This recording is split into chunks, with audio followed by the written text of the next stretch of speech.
चिंटू चिंटू तिकडं कुठं झोपला भाऊ तू लोकांच्या वावरात? चल भाऊ चल इकडून यावा. शान बाळ आहे ना, शान बाळ आहे ना तू. चल बाय चिंटू. चिंटू तुला जोडीदार आलाय भाऊ. चल नवीन प्राणी आलाय जंगल विलात. चल चल इकडे ये. चल तिकडून ये. चल घर की मुर्गी मुर्गी दाल बराबर आहे. चिंट्याचा आमच्या जंगल विला सोडित तिकडे बघा ढेकळात जाऊन बसत. इथं एवढी भारी भारी मऊ मऊ गवत. त्याला रोज आणायला जावं लागत तुला मुराळ्यावानी मला का रे? हा रोज सोकलाय रोज सोकलाय रोज आणायला सोकलाय. जावं लागत त्याला रोज अशा टायमाला. तवा तू येतो तिथं बसून राहतो. हाटेला झालंय बाय लय. बरं हाटेलाच बरं आहे. जाऊन दे.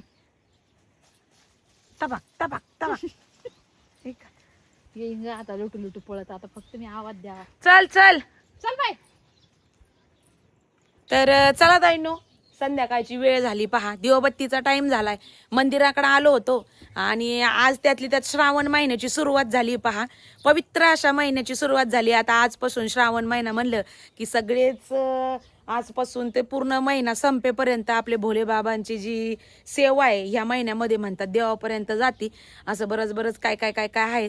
तर आजपासून आता सगळीकडेच म्हणजे सुरू झाला असणार आहे भोले बाबांची सेवा. तसंच आमची आता बघू 4 सोमवार पडतेत आहे ना ताई. तर 4 सोमवारी आता बघू कसं काय म्हणजे हे करायचं, कसं सजवायचं, काय सजवायचं. कारण फुलं वगैरे तर आणू लावायला ना आपणच सजू, पण तसं तसं व्हिडिओ मध्ये शेअर करूच. पण सोमवारच मध्ये आधी मग डेली आपली जशी पूजा असते तशी सिंपल मध्ये आम्ही करूच म्हणा. तर चला चिंट्याला आवाज दिलता म्हणलं येतोय का नाही. कारण की जोपर्यंत नाही आवाज येईल ते बघ चालला ताई बाहेर गेला दरवाजाला. जाऊ नको एकटी इतके ना ताईंनो. आजकाल म्हणजे आज सुद्धा दुपारी आमच्या स्टुडिओच्या तिथं साप दिसला होता. धामीन होती, लय मोठी धामीन होती. पण धामीन काय नाही करत ती बिनविषारी असते. बिनविषारी असती.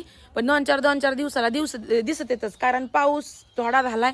त्यांच्या बिचाराच्या बिळांनी पाणी गेलंय आणि ते बिळांनी पाणी गेल्यामुळे त्यांचे जमिनीतली बाहेर येते. मग ती फिरत येत. मग त्यांना काय 12 वाटा आपले ते हिंडत येत.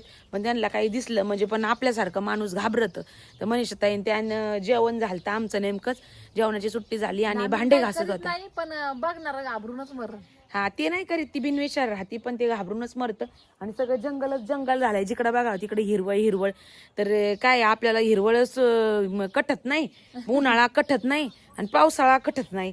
पावसाळ्यात बरं लय पाऊस आला म्हणून बाई लय चिडचिड झाली, लय गावात वाढलं, लय मच्छर झाले.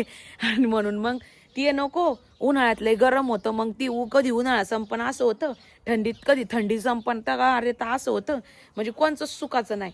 माणूस असं सॅटिस्फॅक्शनच नाही कोणत्याच गोष्टीमध्ये, नुसती अपेक्षा. किती आलं किती गेलं तरी. हा तर असं माया. मग काय. तर आता बियालाचं झाड आलेले भारी बाई ताई. पण याला आता लोक तुडू याला भोंड करून टाकणार इथं. आलेलं भारी. कारण की हे 5 पानाचं होतं बघा. इथं जे दिसतंय ताईंनो बघा तुम्हाला 5 पानं. हे वरती 3 आणि खाली 2. हे म्हणतात लकीली म्हणजे प्रत्येकाच्या घरी तर नाही येत, क्वचित काहींच्याच इथं येतं ते. आणि 5 पदरी आपलं 5 पाणी बेलाचं खूप महत्व आहे. तर अशा पद्धतीचं तर सॉरी संध्याकाळचा हात लावा नाही असं म्हणतात. पण मला असं वाटतंय 5 पानं नाही. पण याला आहे ना ही एक फांती ताई फक्त. आणि पलीकडची एक आहे तुला सांगायचं ती 2 का 3च फांत्या आहे. म्हणजे जेवढ्या आहे ना मला असं वाटतंय ना त्या भाऊने आपल्याला कलम करून दिलं होतं. हे कलम केलेल्या जेवढ्या 2 फांत्या आहेत ना तेवढ्याच म्हणजे 5 पानाच्या आल्यात. नाही तर बाकी बघा 3 पदरी सगळे आपले 3 पाणी सगळ्या 3 पाणी. तरी पण 5 पानाचं येतच नाही. लय भाग्यवान एखादं त्याच्या दारात किंवा त्या मंदिरा पुढे येतं. तर हे जळालं होतं पण तरी पण ताईंनो परत आलंय आमच्याकडं. आहे बरेच याला आहेत. पण एक महाराज आले ते आपल्याकडे नाही का किती हे करायला मंदिराचं. त्यावेळेस ते म्हणले की 5 पानाचं बेलाचं झाड आहे ना कुठं येत नाही. ते व्यक्तीला भाग्यवान असतं किंवा ज्याच्या दारा पुढं किंवा जिथं असेल ती जागा खूप ही असते चांगली. माझा एक ते इतका जीव आहे या झाडामध्ये, इतका जीव आहे. मी स्वतःच कधी एक सुद्धा पान तोडीत नाही. कारण की बिचार त्याला उगवायला यायला किती टाइम लागतो आणि आपल्याला काय मात्र तोडायला आपण अर्ध्या सेकंदात तोडून जातो. आणि ते झाड फुलं म्हणा, झाडाची पानं म्हणा, ते सगळे रानटी ते सगळा. तर ती झाडालाच चांगलं दिसतं, झाडालाच गोडवाने दिसतं. पण त्याच्यामुळे मला तोडू नाही वाटत. मग माझी मम्मी म्हणत असते की आता प्रेग्नन्सी मध्ये उलट चांगलं आहे, रोज एक तरी बेलाचं पान तू वाहत जा, म्हणजे भोलेबाबाच्या आशीर्वादाने होणारं बाळ हे खूप छान आहे. आणि शिवपुराणामध्ये पण सांगितलेलं आहे, अर्ध मी वाचलं आणि अर्ध राहिलंय माझं. पण मी म्हणलं आता डायरेक्ट पारायण लावूनच मी वाचून टाकणार आहे. एक तर मंदिरात लावीन, नाही ती एक तर घरात लावीन, 3 दिवसामध्ये करून घेणार आहे. तर बऱ्याच ताई काय म्हणतात की ताई प्रेग्नन्सी मध्ये मंदिरात जात नाही, मंदिरात जात नाही. मध्यंतरी पण बऱ्याच कमेंट आलत्या, त्याला लाईक भरपूर आलते, तू जाऊ नको आणि अर्धवट असतं ते, अर्धवट जायचं नाही. पण आपल्या इकडे काय अशी प्रथा नाही. अर्धनारेश्वर म्हणतात म्हणून का काय माहिती नाही, आमच्या तिकडे जातात बाई ताईंना, असं काय आमच्या इथं नाही मानत. आणि देव महादेव आहे आपण, त्याच्यावर कसं का असं म्हणू शकतो का तिथं मंदिरात जात नाही. तर काय माहिती आता कोणाचं काही शास्त्र असेल, नाही सांगता यायचं बरं का. पण आपल्याकडे जाते तर आम्हाला माहिती नव्हतं, त्याच्यामुळं आम्ही जातोय. आणि जरी माहीत झालं तरी मला नाही वाटत देवाला काही हे करायला काही म्हणजे त्याच्यामध्ये हे असू शकतं. नाही नाही काहीच नाही असं. आणि स्वतः गरुड आपलं स्वतः शिवपुराणामध्ये असं सांगितलंय का, जर गरोदर महिलेनी किंवा प्रेग्नेंट महिलेने जर 9 महिने जर भोले बाबांची जर पूजा केली ना, तर होणारं जे बालक आहे त्यांच्या आशीर्वादाने म्हणजे एवढं तेजस्वी सुपुत्र किंवा सुकन्या होती, एवढं तेजस्वी, आणि कधीच त्याला आयुष्यामध्ये काही कमी पडत नाही. किंवा मग विकलांग किंवा मग ते म्हणतात ना अपंग हे ते असं काही होत नाही. असं असं त्याच्यामध्ये सुद्धा लिहिलेलं आहे. आणि बरेच जण ब्राह्मण वगैरे सुद्धा सांगतात. तर त्याच्यामुळं मी तर जाते, मला जवळ पॉसिबल होईल तसं तसं मी जातेच. आणि रोज तरी काही ताईंच्या अशा पण कमेंट होत्या की साजी तू एक तरी पेला भर पाणी रोज देवाला वाहत जा. आणि तसं तर मग मी वाहतेच आहे कंटिन्यू. का आता कुणी काही म्हणू, कारण गावगावच्या प्रथा या वेगवेगळ्या असतात. आता कुणाकडे पाळीत असेल त्याच्यामुळे ते सांगतात ताईनं. चला असो. चिमण्यांचा आवाज बघ, चिव चिव चिव चिव चिव चिव. अगं आज एक कमेंट मी अशी वाचली की चिमण्यांचा आवाज जर रोज सकाळी किंवा संध्याकाळी जर ऐकला त्याने आयुष्य वाढतं, असं काहीतरी. मी म्हणजे एवढी डिटेल नाही पण काहीतरी होती बाबा, चिमण्यांचा आवाज सकाळी किंवा संध्याकाळी जास्त वेळ कितीतरी मिनिटं ऐकला तर त्याने आयुष्य वाढतं, असं तिथं काहीतरी वरवरच वाचली. मी एवढी डीप मध्ये नाही हे केली, फक्त अशी नजर हे केली. त्यानंतर पुढं मला बी लक्षात नाही काय होती काय नाही, मी हे नाही केली. पण चला, एक पॉझिटिव्हपणा आपल्या अवतीभोवती हे होतो आणि कानावर पडले छान वाटतं, फ्रेश.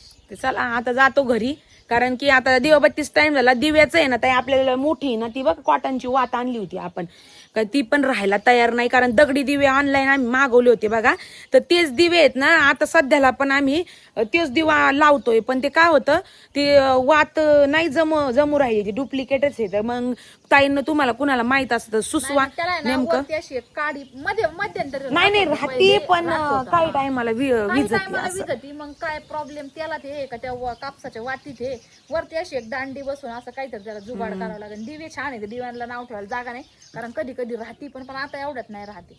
आता आम्हाला जायचंय आज मम्मीच्या घरी, तर पॉसिबल झालं तर व्हिडिओ कंटिन्यू करूच आम्ही, त्यात काही हे नाही. पण आज कमेंट मध्ये काय होता, हा केसांबाबतीतच विचारलंय बऱ्याचशा. तर काल जसं की कालच्या व्हिडिओ मध्ये बघितलं असं तुम्ही, आम्ही दोघी जणी आहे ना बॅक पेन साठी थोडस संचेतीमध्ये मी गेलते दाखवायला. आणि दुसरं पण अजून भलते कामं होते आमचे थोडे सिलेक्शनचे वगैरे याचे त्याचे. तर त्यातले त्यात थोडासा वेळ, कारण हॉस्पिटल म्हणल्यावर लय वेळ लागतो. आमचा नंबर एकदम ते डॉक्टर्स म्हणजे उशिरा येणार होते, तर त्यामुळे म्हणलं मग चला थोडंसं एक पार्लर मध्ये जाऊन मस्त अशी केसांची ट्रीटमेंट घेतली. आता कोणती घेतली काय घेतली याच्या बरोबर मी पण घेतली बघा, छान असे टाइम होता, नाही तर मग गेलंच नसतं आम्ही. आणि त्यातली त्यात दाजी पण तिथं एअरफोर्स मध्ये पुण्यामध्ये गेलते आणि त्यांना 2च तास लागणार होते. तर तिथं मग त्यांनी फोन केला की मला भारती 5 ते 6 तास तरी लागते, संध्याकाळी आपल्याला उशीर झाला तरी चालेल. आमचं कसं टार्गेट होतं की आम्ही 9-10 वाजेपर्यंत येऊ, आहे की नाही असं होतं. पण ते जेव्हा म्हणले का मला 5-6 तास तरी लागते, मग म्हणलं बाई आता काय करायचं, एवढ्या वेळ दवाखान्यात पण एवढ्या वेळ बसून नाही. आणि डॉक्टर थेट संध्याकाळच्या वेळेलाच येणार होते. दाजी आणि डॉक्टरचा टाइम एकच होणार होता. मी म्हणली काय करायचं म्हणलं चला मग आता मी टाइम करून कुठं काय करायचं दुसरं अनोख्या सिटीमध्ये आपलं कुणी नसतानी तिथं काय करणार होतो आम्ही. मग म्हणलं आता धुंडा पार्लर बसा त्याच्यामध्ये जाऊ. प्रोटीन ट्रीटमेंट केली आम्ही बघा, दोघींनी पण केली. मी प्रोटीन प्लस कलर स्ट्रेटनिंग, अजून बरंचसं केसांची लेंथ वाढण्यासाठी. कारण माझे जे पहिले केस होते ते एकदम इथं दाट आणि खाली पातळ होते बघा, जास्त इथंच एवढा झुपका दाट होता आणि खाली एकदम पातळ होते. पण लांब लय आहेत तिचे, म्हणजे होते कधी सोडत नव्हते. त्या कारणाने ते असे असे असे असे असे जागेवर असे मॅगी होते. आणि मला ट्रीटमेंट करायची कायम भीती वाटायची का नको वाटायचं. पण ह्यावेळेस हे पण म्हणले कर आणि ही पण म्हणली कर. लास्ट टाइम पण मी एकदा केली ती, पण ते मला नाही कुठेतरी ते एक्सटेन्शन बसवले होते, त्यांनी मला त्रास व्हायला लागला होता लास्ट टाइम मला. तर मग मी ते रिमूव्ह करून टाकलं होतं बघा, दिल्लीला जाऊन लय गेले भारी. होते. आज तर बापरे आमच्या ताईच्या सगळ्यांनी पप्प्याच घेतल्यात, मुक्केच घेतले. मनीषा ताई, आमच्या स्टाफच्या सगळ्या पुरी फोटो काढूच बेजार झाल्या आमच्या दोघींबरोबर. ताई फिरी एकदा बघा फायनली मस्त असा लुक झालाय एकदम. लय दिवसाची तिची इच्छा होती पण घाबरायची ती. घाबरायचे असं वाटतं नको बाबा, एक तर आधीच लय पातळ झाले तर त्याच्यात अजून आपण जर काही हे केलं तर. पण आता काय आहे, तुम्ही विचारणार आता ताई कसं केलं काय केलं, मला पण करायचं. हे बघा, आम्ही कुणाला सजेस्ट करणार नाही का, आम्हाला खत्र्यांशी खेळायची सवय दोघी बहिणींना. राहिले तर राहिले, गेले तर गेले बाबा, करून टाकायचं. डोक्यात आला आता इथं तर करायचंच होतं बरं का, इथं पण करायचं होतं, पण म्हणलं चला चाललोय तिकडे, भेटला टाइम तर करून. लकीने तो आम्हाला टाइम भेटला. तर मग आता इथं गेल्याच्या नंतर मग मी पण म्हणले, हे म्हणले अरे करून टाक, मनात आली ती गोष्ट करायची, अशी मनात नाही ठेवायची. तर मग लई दिवसाचं चाललेलं होतं. प्रोटीन ट्रीटमेंट आणि स्ट्रेटनिंग करायची होती मला, आणि प्लस हायलाइट्स करायचे होते. तर मी हायलाइट्स पण केलेत बघा. आता माझे पहिले केस आहेत ना ते एवढे होते, पहिले जे होते ना हे एवढे होते, आणि मी स्ट्रेट केल्याच्या नंतर केस माझे एवढे वाढलेत बघा. पहिले एवढेच होते, मी आता कधी जास्त मोकळे सोडत नव्हते, पण स्ट्रेट केल्याच्या नंतर केस एवढा वाढतो, प्लस तो जाड पण होतो आपण जर त्याच्यावरती ट्रीटमेंट केला तर. पण आता हे कित्येक पुढचं लॉंग लास्टिंग आहे ते मला माहित नाही, त्याच्यामुळे आम्ही कोणाला तरी दोघी जणी सजेस्ट करणार नाही की तुम्ही हे करा ते करा. हा, आणि तरी त्याच्या केसांवर डिपेंड असतं ते. त्या आईला सुद्धा काल त्यांनी सांगितलं की तुमच्या केसावर डिपेंड आहे. तुमच्या केसावरती डिपेंड आहे, तुमची काळजी घेण्यावरती डिपेंड आहे. आणि प्रोटीन ट्रीटमेंट कुठली ट्रीटमेंट करायची म्हणलं तर ती ऑफकोर्स महाग असती. आपल्याला 2-3 महिन्याला 3 ते 4 महिन्या मिळून परत त्याचं काय असेल ते करावं लागतं आपल्याला सगळं. तर ते आपल्याला म्हणजे अफोर्डेबल याच्यामध्ये आपल्या बजेटमध्ये बसलं पाहिजे. आता पाहून आपल्या केसांचं स्ट्रक्चर पाहून, मेन मीन्स तुमचे आपले केस कसे येतं आधी थोडंसं टेस्ट पॅच वगैरे करून बघणं, म्हणजे बऱ्याचशा गोष्टी असतात ह्या. तर पण आता चला, ही म्हणली करून टाक जे होईन ते होईन. जाऊन दे म्हणलं बघू. हिचा केस जाड होता, हिच्या केस माझं आहे ना पहिले तुम्ही म्हणता जसं याचा पिंजरा कशाचा का ताई, खोप कशाचं असं ते असं झाप होता हिचा. मग मी इतके तिला होते घेऊन ना स्ट्रेट केलं, कारण हिची केसाची जी डेन्सिटी होती ना ती असं एक केस असं काही एकदम पातळ असतो, हिचा एकदम स्ट्रॉंग वाला. तर तसा केस होता. मग हिचा स्ट्रेट केलं कारण हिचा केस आहे ना चांगल्या क्वालिटीचा होता, त्याच्यामुळे तिला ते तिचे गळाले नाही, काही नाही झाली.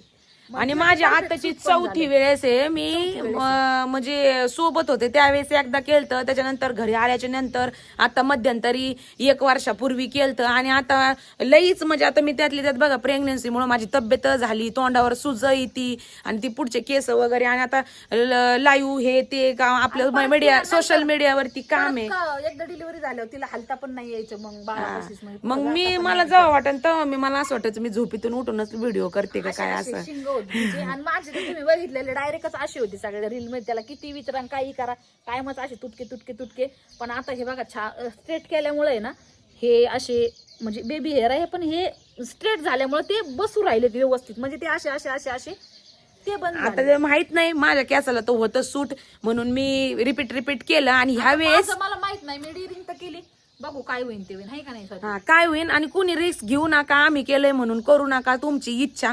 तुम्हाला जर रिस्क घ्यायची जर सवय असेल तर तुम्ही करा, नाहीतर मग आम्ही म्हणत नाही, नाहीतर मग आम्ही केलंय म्हणून करायचं असं नका. आणि माझा राहिला प्रश्न तर मी ह्यावेळेस स्मूथनिंग आणि स्ट्रेटिंग असं काही केलेलं नाही, कारण ती फक्त प्रोटीन, कारण की प्रोटीन केसांना पाहिजे. त्याच्यामुळं मग त्या ताईंनी पण सजेस्ट केलं की नुसतं प्रोटीनची ट्रीटमेंट घे, आपली याची ऑर्गॅनिक. तर ऑर्गॅनिकच घेतली मी फक्त. तर ते आता नवीन आहे म्हणून स्ट्रेट दिसते, तर एवढे स्ट्रेट राहणार नाहीयेत ते. आता आजच झाले. अगं बाय आज लय लांब आली ग तू. हा, तर मग असं आहे. बाकी एका ताईंनी विचारलं की ताई मी पण प्रेग्नेंट आहे आणि प्रेग्नेन्सी मध्ये ट्रीटमेंट चालती का, तर सांगा मला.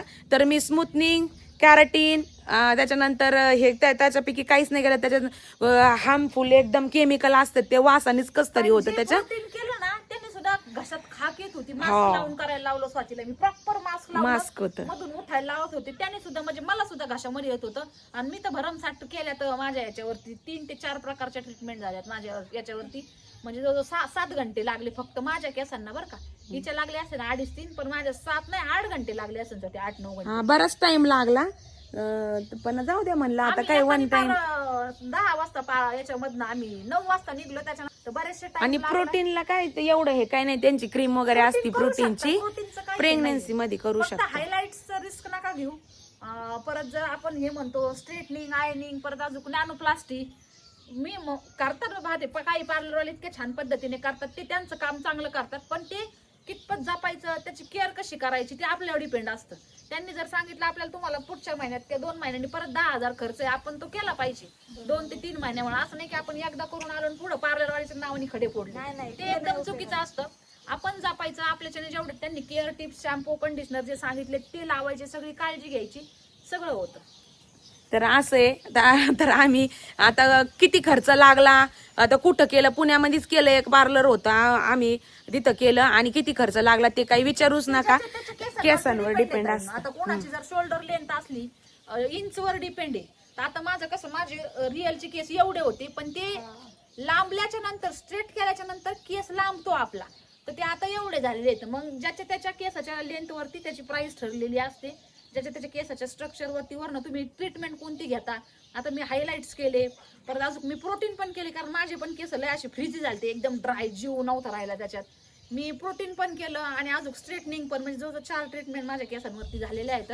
तर पेमेंटचं नाही सांगू शकत, ज्याच्या त्याच्या केसांवरती, ज्याच्या त्याच्या केसांची डेन्सिटी किती जाड आहे त्याच्यावरती डिपेंड असतो. तुम्ही एखादी चांगली जी पार्लरवाली तिच्याकडे जाऊन विचारू शकता, तुमच्या रिस्कवर. हा, आम्ही कोणाला सजेस्ट नाही करीत, कारण आता तुम्ही जी दिसता ते बोलता. वाचली की आम्हाला सजेस्ट करा प्लीज, सांगा आम्हाला पण करायचंय, तर तुम्ही तुमच्या याच्यावर आम्हाला खात्री शिकायला सवय आहे का नाही. येड्या येते सख्या बहिणी सख्या